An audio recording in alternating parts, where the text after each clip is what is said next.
Essex Police Emergency. Okay. Hello. I need police and a forensics team to my address, please. What's happened? My friend and I got into an altercation, and I'm the only one who came out alive. Are you telling me you've killed somebody? Yes, I am.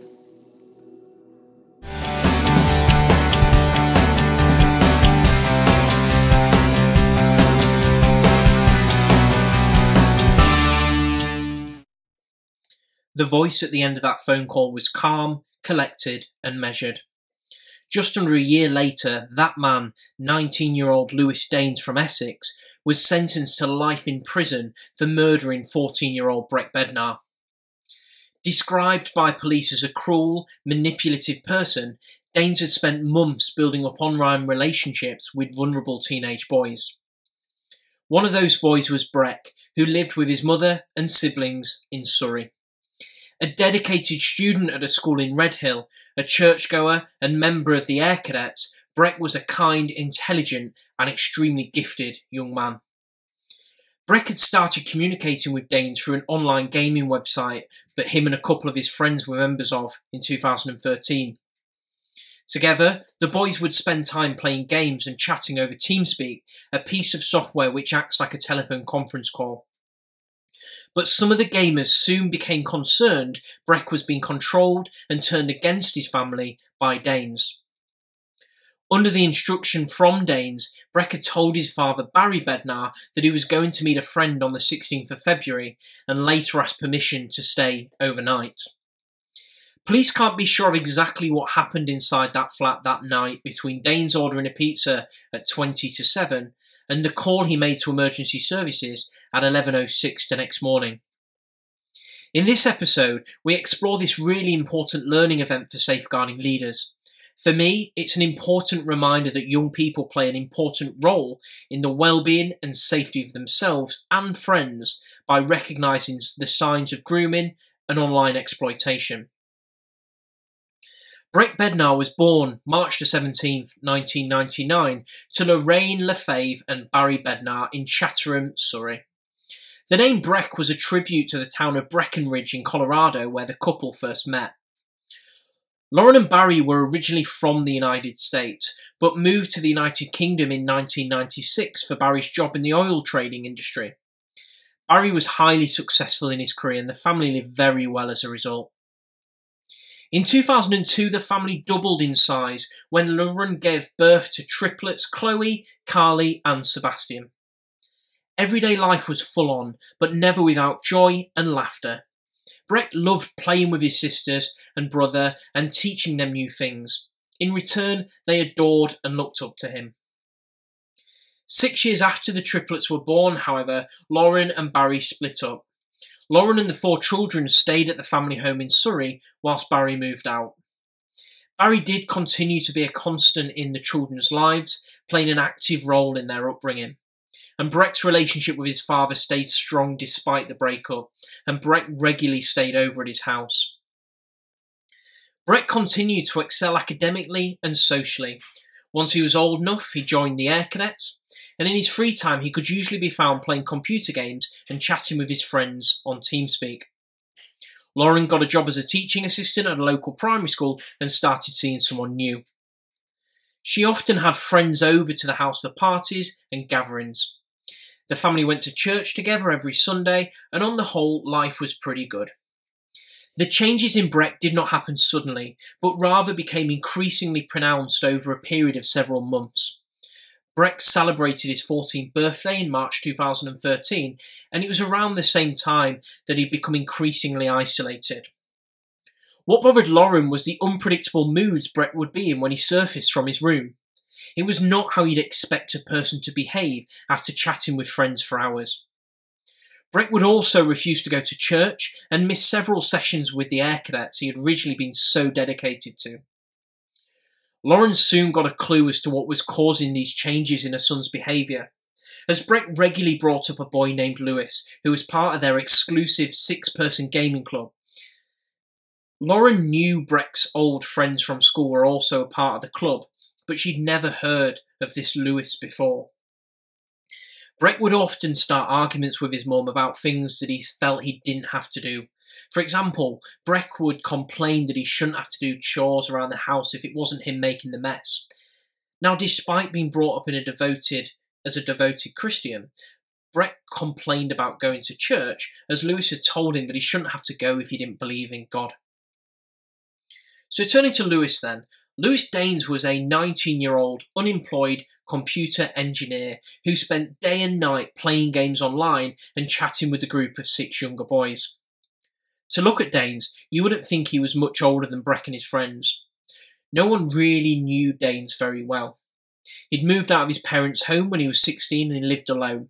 He had no friends outside of the gaming community. And as the games were on his server and he controlled the TeamSpeak chat, he was very much in control. Daynes delighted in the power he had over Breck and his friends. To appear impressive to the younger boys, he came up with a range of lies, including that he was a multimillionaire who worked for the US Department of Defense. And depending on his mood on a given day, he would tell the boys that he was either working in New York, Dubai or Syria, when really he just lived in a small flat in Grays, Essex. The boys, however, being young and impressionable, accepted everything Daynes told them as truth. But cracks were beginning to show in the group thanks to Daynes, who enjoyed manipulating and turning the boys against each other. As the controller of the chat room and the game server, Daynes could expel members whenever he pleased. Breck's friends were getting annoyed at the way Daynes was treating them, kicking them out of the game and muting them on the group chat.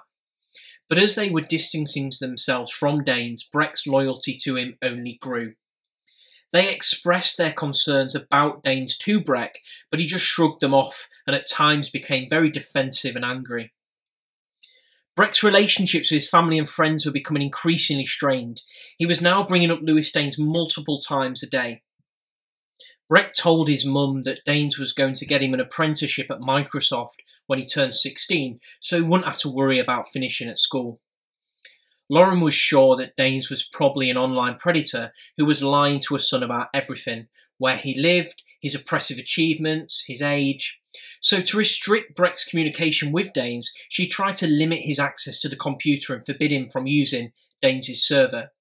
Her success on this front, however, was limited.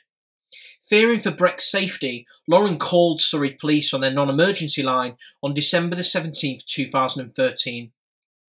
She expressed her concerns that her son was being groomed by Daynes, most likely for sex or possibly to carry out terrorist acts.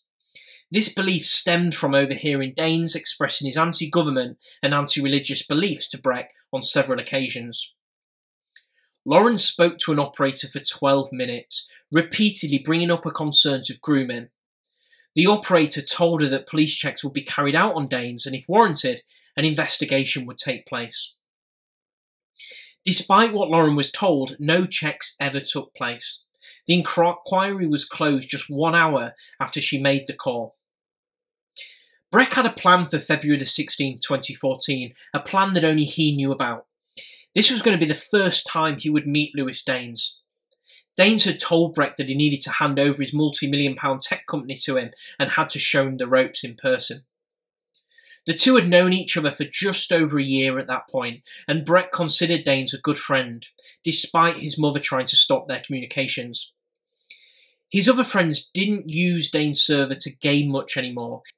It was really just the two of them by then. But Breck didn't mind. He looked up to Daynes and believed that he was everything he said he was. Daynes, on the other hand, had meant for this to happen all along. He saw something special in Breck that he didn't see with the other boys.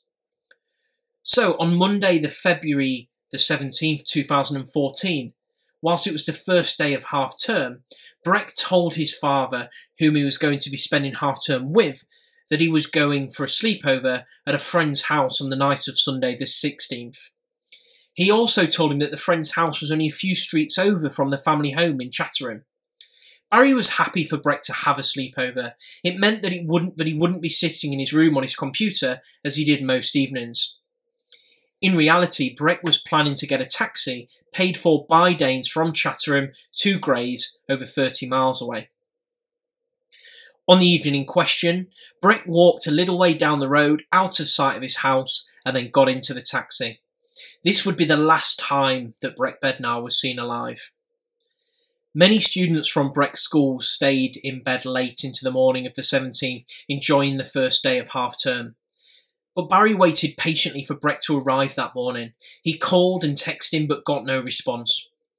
Slightly worried, Barry called Lorin, telling her that Breck was not there and that he should have arrived by that time. Shortly after, Barry called his ex-wife's home. A series of horrifying events took place. Breck's friends, the other members of the gaming club Daynes controlled, began receiving text messages containing photos of a bloody dead body. It didn't take them long to realise that the body was that of Breck Bednar. These awful images circulated quickly amongst Breck's other friends and acquaintances.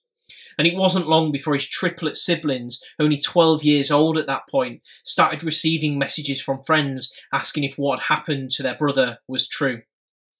It's hard to imagine a more traumatising way to find out that something so heinous has happened to a loved one.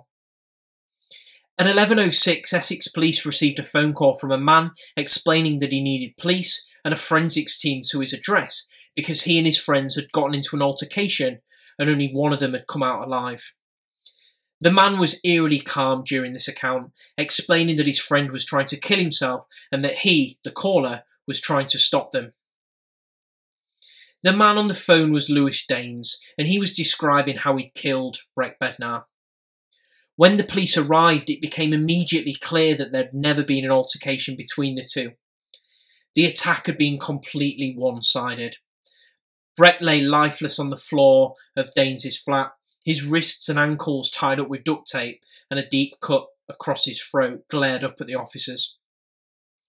Breck's bloodied clothes were discovered in a bin bag inside the flat, and there was evidence of sexual activity between the two shortly before Breck was killed.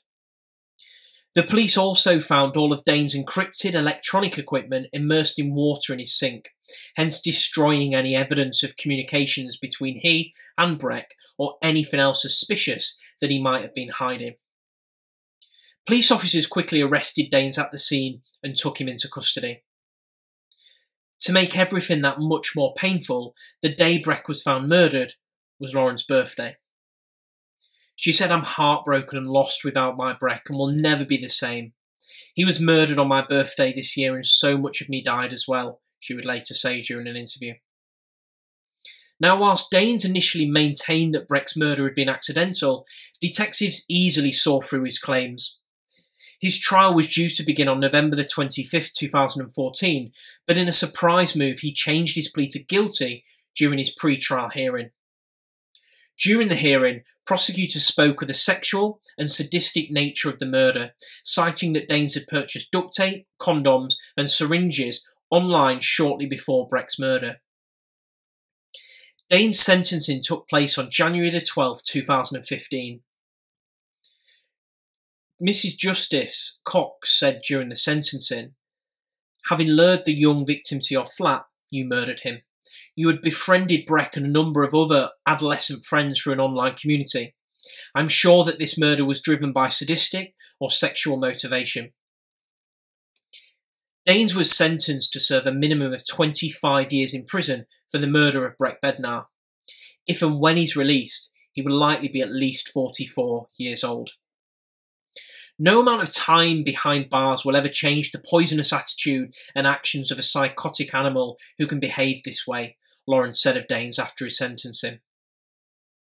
Lorin and Barry made complaints to Surrey and Essex police for failing to protect their son after Lorin reported her concerns of grooming.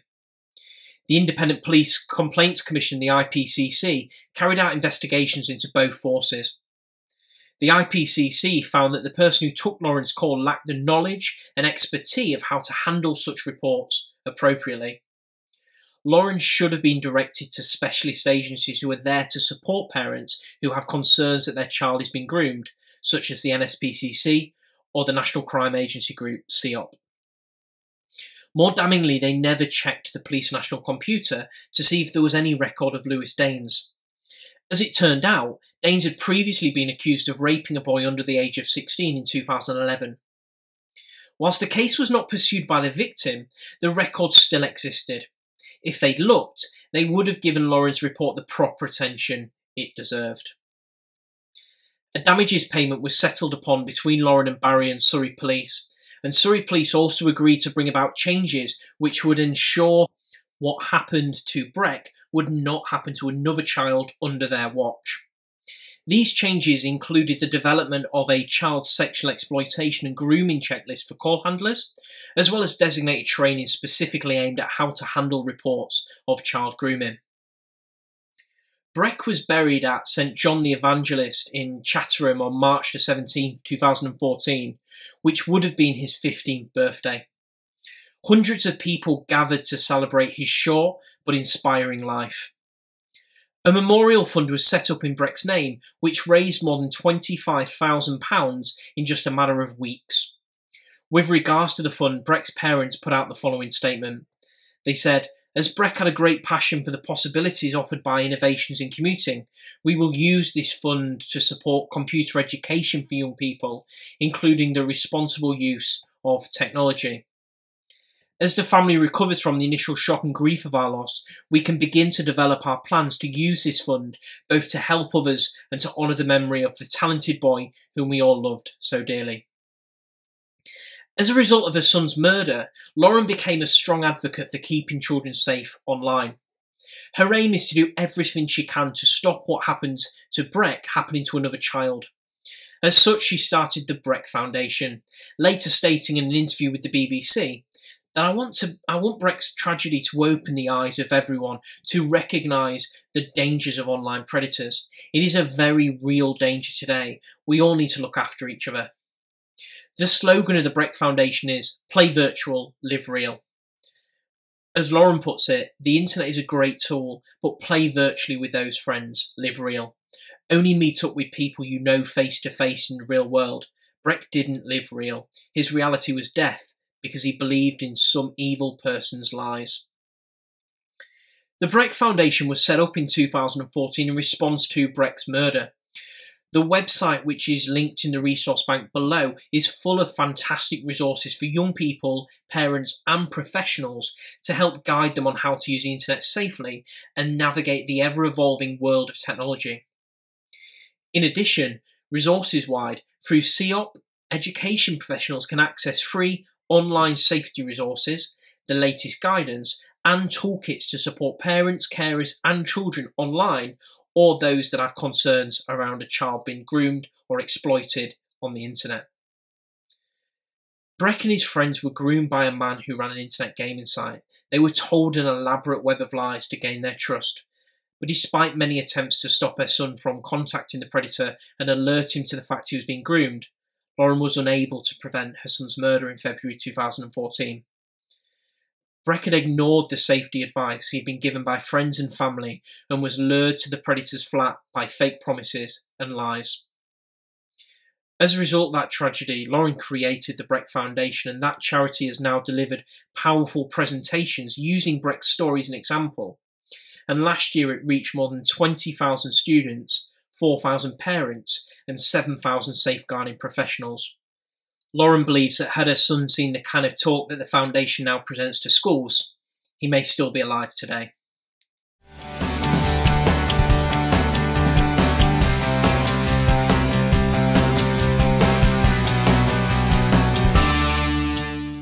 Let's turn now to the learning that we can take from this case. What can we do as education professionals to support children in using the internet safely? We know that young people today are growing up online. The internet today is very different to the World Wide Web of the 1990s. The internet has become so integrated into our lives that young people often don't distinguish between their online lives and their offline ones. The internet plays a crucial role in the development of young people's identities and relationships, and will provide them with valuable opportunities to grow their passions and aspirations as they develop themselves. It is important not to lose sight of these opportunities when speaking to children and young people about their lives online. For online safety education to resonate with children and young people, it needs to reflect their own perceptions of the internet. Otherwise, it can become scaremongering and ineffective.